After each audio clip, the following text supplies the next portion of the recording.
رمضان يا خير الشهور يا فضل رحمن غفور فيك البشائر غيثها يهدي السعادة والسرور أدرك مجيئك نعمة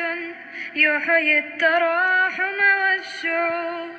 اقبل إلهي صومنا وقيامنا أنت الشكور.